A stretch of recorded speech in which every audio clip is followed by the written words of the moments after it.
Magandang gabi Pilipinas, 7:55 ayon sa Philippine Standard Time. Kasama niyo si Harry Bayona para sa Panahon TV Express. Mga kabayan, maulang maghapon nga po ang naranasan natin ngayong Miyerkules. Yan po ay dahil sa panibagong weather system na umiiral sa ating bansa. Ito po ang tinatawag na Intertropical Convergence Zone o ITCZ na partikular na umiiral sa Central and Southern Luzon at sa Visayas at ganoon din sa Mindanao.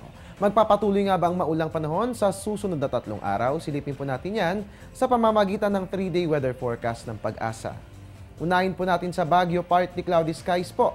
Ang ating mararanasan dyan bukas, magpapatuloy po ang fair weather hanggang sa Sabado. Dito naman po sa atin sa Metro Manila, magiging maulap po ang mararanasan nating panahon for the next 3 days at partikular po magiging maulan. Bukas nga po yan at ganun din sa araw ng Sabado.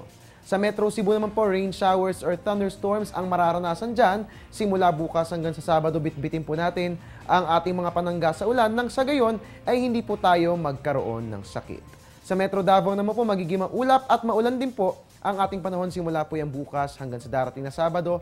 Dalhin po natin ang ating mga bota nang sa gayon kung sakali mang bumaha mga kababayan, handa po tayo anumang oras. At bilang panghuli, sa Zamboanga, bagyang maulap na kalangitan po ang ating mararanasan for the next 3 days at paghandaan nga po natin ang araw ng Biyernes dahil yan po ay magiging maulan. Makararanas po tayo ng rain showers or thunderstorms. At yan nga po ang 3-day weather forecast natin sa atin ng Pag-asa.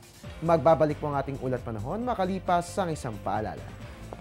Teng, ang package. Ma'am, sabi ng Air 21 on the road na. Ano, Teng? Ang package. Ma'am, sabi ng Air 21 na receive na. Okay, very good. Basta padala, sagot ka ng Air 21. May real-time delivery updates via text para worry-free ka. Teng, ang package, napadala mo na? Yes, ma'am, sa Air 21. Sa Air 21, sagot ko, padala mo. At mga kababayan, yan nga po ang mga balitang ating pinagsamahan para sa araw ng Miyerkules. Please like our Facebook page or you can also follow us on Twitter and of course, para nga naman mag-updated ka palalo sa lagay ng ating panahon, bisitahin po ang ating website www.panahon.tv and we're also on Instagram. Hanapin lamang po sa Instagram at Panahon TV.